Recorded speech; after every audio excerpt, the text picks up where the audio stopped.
Barakatah Yahweh, Barakatah Yahabushai, Bahasham, Barakahak Barakatum. First and foremost, I want to give all praises, glory, and infinite honors to Yahweh, Bahasham, Yahabushai. Double honors to the apostles and elders, a great millstone who ruled and teach well. And peace and salutations to you sincere Akim out there, pushing this word in truth and sincerity to the four corners of the globe. May you brothers endure until the end. This is the Brother Ra'aya with another video, and in this video, I'll be profiling a little bit of this article from the JerusalemPost.com titled, Netanyahu to unveil new regional plan to combat Iran threat during congressional speech.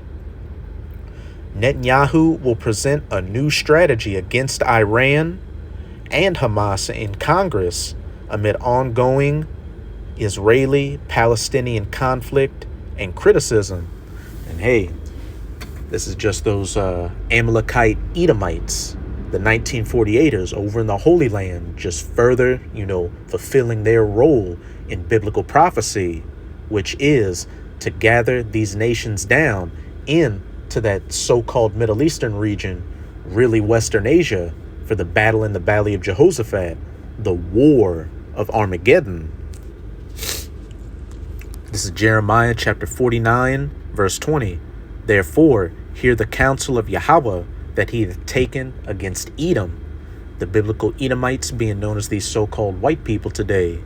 Now, these Americans, the British, the Europeans, the Russians, and the 1948ers, and his purposes that he hath purposed against the inhabitants of Teman, another one of the tribes of Edom. Surely the least of the flock shall draw them out. Surely he shall make their habitations desolate with them. And what do we just read? Netanyahu to unveil new regional plan to combat Iran threat during congressional speech. Benjamin Netanyahu, really Benjamin Mikowski, is going to be in Congress this week to talk to the U.S. on how we can combat Iran and these other Iranian proxies in that region of the Middle East over there. And again, the least of the flock shall draw them out. This is all just leading towards the battle in the Valley of Jehoshaphat. And just recently, the 1948ers did their first ever strike on Yemen against the Houthis. And then you had AIPAC, which is the American Israeli, I think, partnership, something, you can look up what the rest of AIPAC means, saying that now more than ever, the 1948ers need U.S. support. And hey, the U.S. is going to be one of those nations drawn out into the Valley of Jehoshaphat, along with these other NATO nations on the side of the 1948ers. But on the side of Iran, you're going to have nations like Russia, China, and her other allies being drawn in. Prime Minister Benjamin Netanyahu is set to present a new plan to combat Iran's regional aggression when he delivers a joint address to Congress on Wednesday afternoon. He will speak as the IDF is fighting a war against three Iranian proxy groups, Hamas in Gaza, Hezbollah along its border in Lebanon, and the Houthis in Yemen. Netanyahu will present the challenge facing the 1948ers, the countries of the region, and the United States from Iran's axis of evil, and present a new way of dealing with this challenge. A source who is traveling with Netanyahu said, Netanyahu landed in Washington on Monday night and spent Tuesday largely working on his speech. They're talking about presenting a new way to deal with Iran.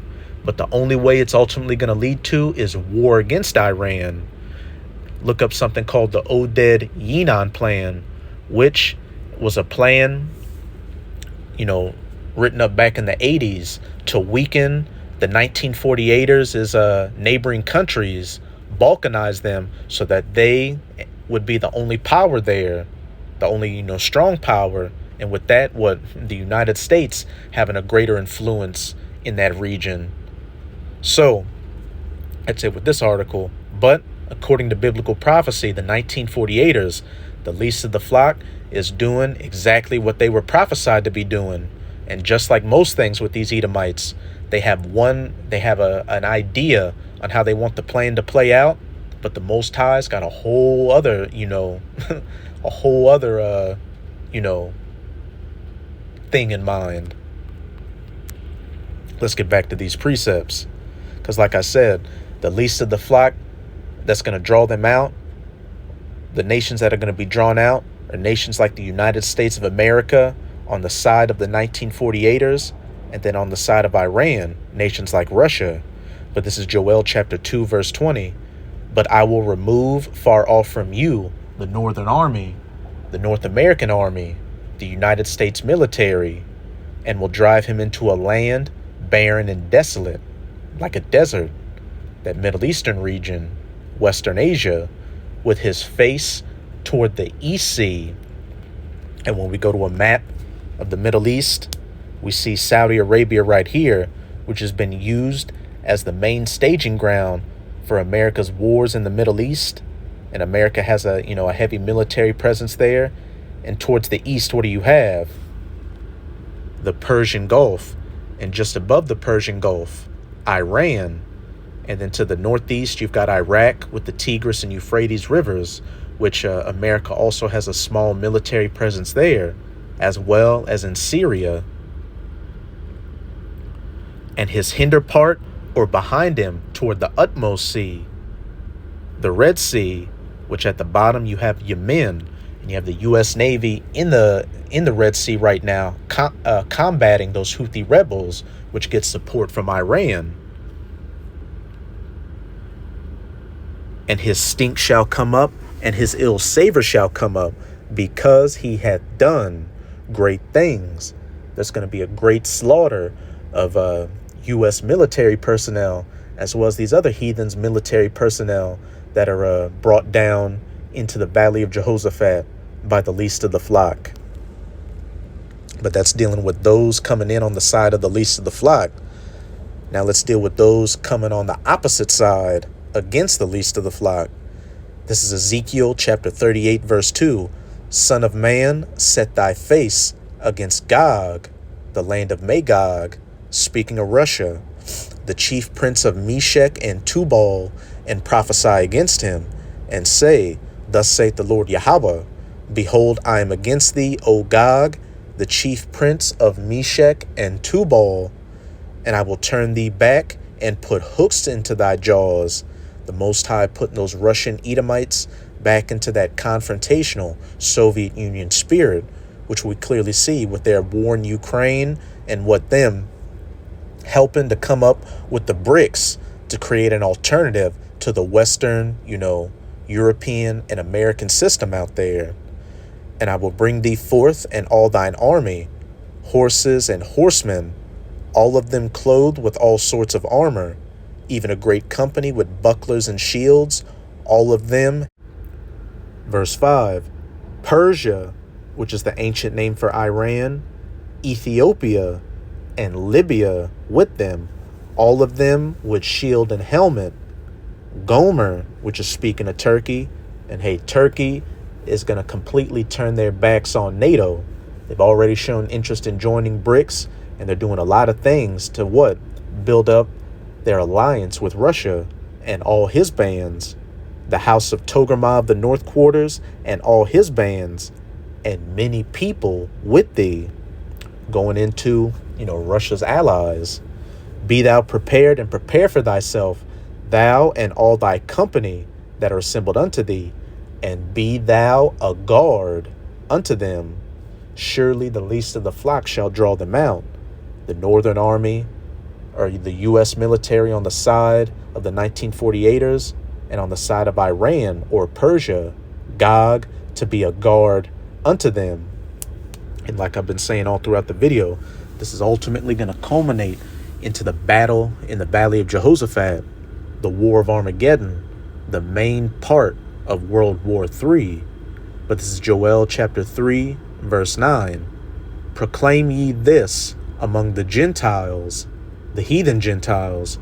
Prepare war with Iran, battle in the Valley of Jehoshaphat, World War III, nuclear war, because of this war, World War III will go nuclear.